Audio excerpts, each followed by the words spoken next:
Hello class 6th, welcome back to English class. So in last class we have studied a chapter of your main course book. In this class we will be studying a chapter of your supplementary book, that is A Pact with the Sun. So let's read. We have done the first chapter, so today we will be starting with the second chapter, that is A Friendly Mongoose. So basically this story is this supplementary book is going to contain all the hypothetical stories as I told you previously. So this story is about a pet mongoose that ends up saving the life of a child. So let's see what we'll be seeing in this chapter. A farmer, his wife and their small child lived in a village.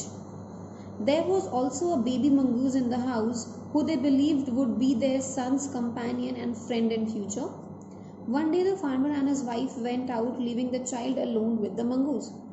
तो इस कहानी में आप पहले part में देखेंगे कि एक फार्मर है, उसकी वाइफ और उनका एक छोटा सा बेबी है जो एक गांव में रहते हैं.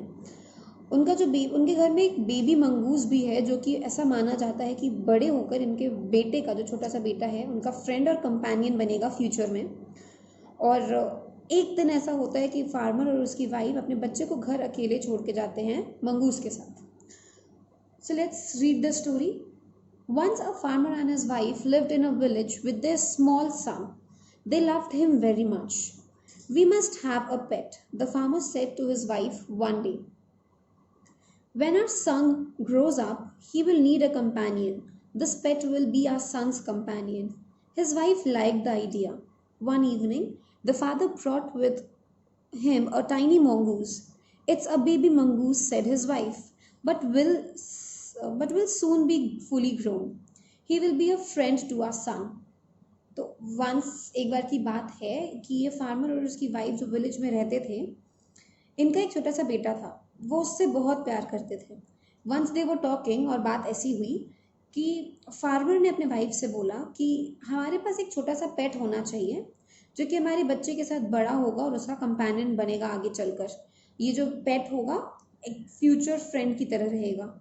उसकी वाइफ को ये आइडिया पसंद आया और वो अग्री कर गई. एक दिन शाम में फार्मर अपने साथ अपने घर एक छोटा सा मंगूज लेते आया और उसने बोला कि ये एक बेबी मंगूज है.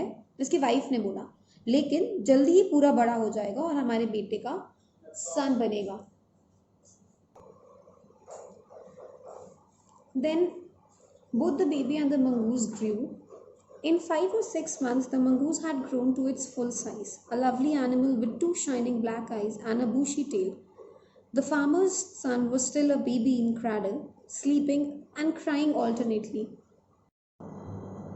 One day the farmer's wife wanted to go to the market. She fed the baby and rocked him to sleep in the little cradle.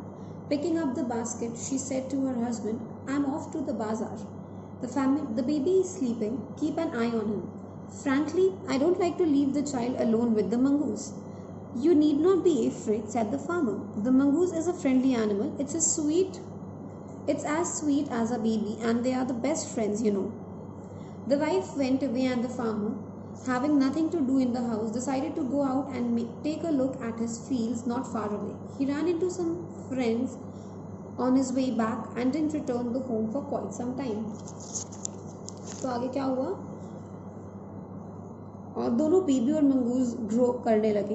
करीब 5 से 6 महीने बाद जब मंगूस था, it has grown into its full size. It was beautiful. It has shining beautiful eyes and bushy tail. लेकिन the baby was still a baby in cradle, जो कभी रोता था कभी सोता था ऑल्टरनेटली. एक दिन फार्मर की वाइफ को मार्केट जाना था, तो शी फेड द बेबी. उसने बेबी को खाना खिलाया, उसको सुलाया अपने क्रैडल में. क्रैडल मतलब झूला, जो आपने इस पेज में देखा है इससे पहले. So this is the cradle. So उसने बेबी को सुलाया और वहाँ से जाने लगी. अपने बास्केट उठाया और अपने हस्बैंड से बोली कि मैं बाज़ार जा रही हूँ, बेबी सो रहा है, उस पर ध्यान रखना. फ्रैंकली, मुझे बच्चे को मंगूस के साथ अकेला छोड़ना सही नहीं लगता है. तो फार्मर ने उसे बोला कि तुम परेशान मत हो, ये जो एनिमल है मंगूस, ये बहुत फ्रेंडली एनिमल है और हमारी बेबी का दोस्त है और ये दोनों अब बेस्ट फ्रेंड्स हैं. वाइफ वहाँ से चली गई और फार्मर के पास क्योंकि कुछ नहीं था करने को, तो उसने सोचा कि मैं जाकर अपनी फील्ड्स दिखाता हूँ जो कि घर से थोड़े पास में ही है. तो वो दौड़ते हुए गया. अब जब वो अपने फील्ड से वापस आ रहा था तो उसके रास्ते में कुछ फ्रेंड्स मिल गए, जिसकी वजह से वो कुछ समय तक अपने घर वापस नहीं आ पाया. यहाँ पे चैप्टर का फर्स्ट पार्ट हो गया. Now what are we going to see in the second part of the chapter? The farmer's wife returned home from the market carrying a heavy basket. She found the mongoose at the entrance of the house with blood on his face and paws. She jumped to the conclusion that it was her son's blood and the mongoose was the guilty one. अब क्या हुआ, next part में we'll सी कि जो farmer की wife है वो अपने घर वापस आती है मार्केट से एक हैवी बास्केट कैरी करते हुए। वो देखती है कि एंट्रेंस पे जो मंगूज है वो पूरे अपने उसके मुंह पे पूरा ब्लड लगा हुआ है, उसके पूरे पॉज पे ब्लड लगा हुआ है। वो जल्दी से एक कंक्लूजन मतलब पूरे समरी ड्रॉ कर लेती है कि उसका जो बेटा है, ये जो खून है वो उसके बेटे का खून है और इस मंगूज ने उसके बेटे को मार दिया है। So he is the guilty one. The farmer's wife finished her shopping and came back home with a basket full of groceries. She saw the mongoose sitting outside as if waiting for her. On seeing her, he ran to welcome her as was customary. The farmer's wife took one look at the mongoose and screamed. "Blood!" she cried. The face and the paws of the mongoose were smeared with blood. "You wicked animal, you have killed my baby," she screamed hysterically. She was blind with rage and with all her strength brought down the heavy basket of the groceries.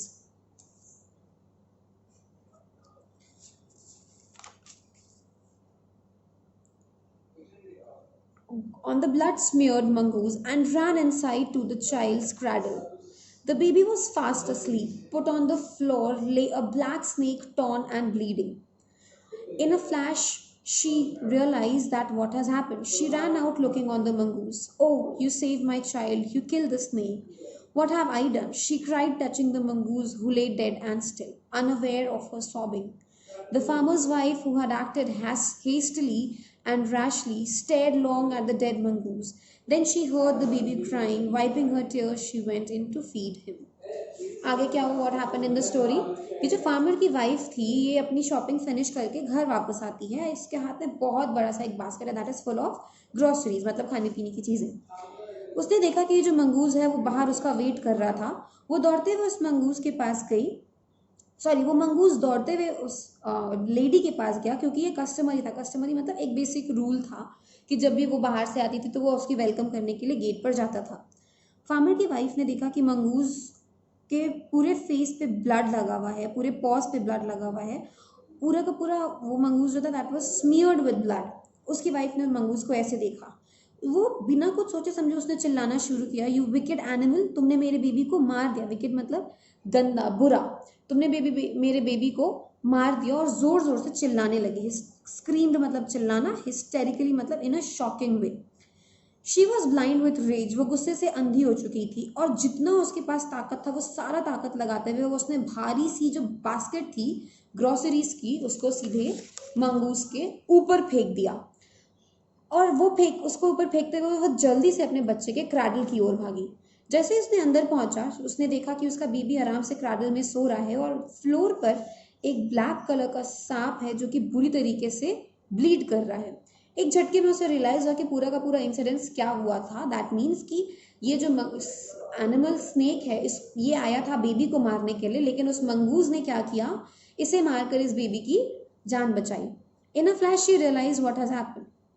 वो दौड़ते हुए बाहर mongoose को देखने गई, लेकिन तब तक बहुत देर हो चुका था। उसने चिल्लाते हुए बोला कि तुमने मेरे बेबी की जान बचाई है, तुमने स्नेक को मार दिया और मैंने क्या किया।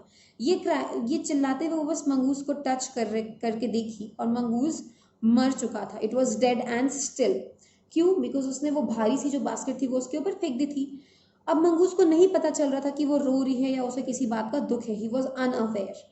जो फार्मर की वाइफ थी उसने जल्दीबाजी में, हेस्टली मीन्स बहुत जल्दी में, एक्शन ले लिया बिना ये सोचे कि चीज़ें एक्चुअली में क्या है, और अब उसके पास कोई ऑप्शन नहीं था सिवाय रिग्रेट करने के लिए, और वो वहाँ बैठकर उस मरे हुए मंगूस को बस देख रही थी। थोड़ी देर में उसके बेबी के रोने की आवाज़ आई और अपने आंसुओं को पोंछते हुए वो उसको खाना खिलाने के लिए चली गई। And that's it. So basically ये जो स्टोरी है ये पंचतंत्र से ली गई। पंचतंत्र की कहानी आपने बहुत सुनी होगी बचपन में। So this is what happened. So what do you derive as a moral of the story? It's just a simple moral that कभी भी चीज़ों को इतना जल्दी जज नहीं करना चाहिए या जज करके एक्शन नहीं लेना चाहिए कि बाद में हमें अफसोस करना पड़े। So these 5 questions Are your homework? Do it in your homework copy. I shall send you the notes through your advisory. अगर कोई question है तो just let your advisory know. I'll answer them. Till then, stay at your home, stay safe and take care.